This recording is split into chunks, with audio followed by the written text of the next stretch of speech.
Idée reçue. Si je fais ma campagne 100% digitale, je répète plus souvent mon message et j'atteins plus de monde avec mon argumentaire. Ça fait 50 ans qu'on vous explique que le meilleur moyen de faire passer un message, c'est de le marteler. Du coup, le canal qui enverra le plus de messages au plus grand nombre d'adresses est le meilleur. Eh bien, c'était tellement vrai que ça ne l'est plus vraiment. Trop d'informations tue l'information. Aujourd'hui, il y a une saturation des messages. Alors oui, ils sont bien martelés, si bien justement qu'ils sont inaudibles. Pourquoi ? Jean-Philippe Lachaud, spécialiste de l'attention, explique bien qu'Internet, nos boîtes mail, sont comme des magasins de bonbons. On nous propose à chaque instant un bon plan, une réduction, un avantage. Notre cerveau, il se laisse guider par ce que les scientifiques appellent le circuit de la récompense. Mais à force, puisqu'on ne se fixe pas sur une seule information, on finit par être écœuré.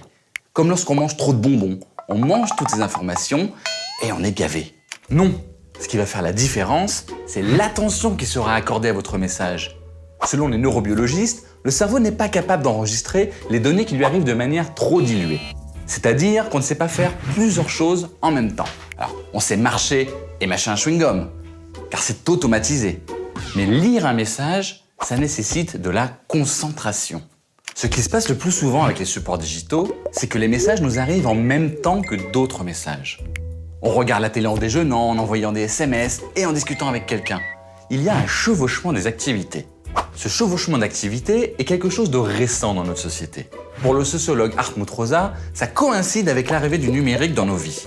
C'est pour ça qu'on se trompe souvent quand on mesure l'impact d'un message à son temps d'exposition.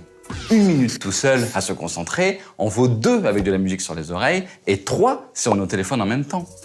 Le temps passé sur un message n'a pas la même valeur en fonction du contexte. La mauvaise nouvelle, c'est que dans le quotidien surchargé, nos moments de disponibilité sont rares.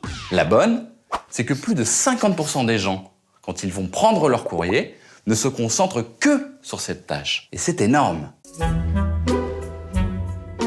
Bref, en utilisant le média courrier, vous aurez une attention plus efficace qu'avec le média numérique. Le bon message à la bonne personne au bon moment avec le bon canal, c'est assez simple. Souvenez-vous qu'on ne se fait pas convaincre, on se laisse convaincre. Donc, dans les bonnes conditions.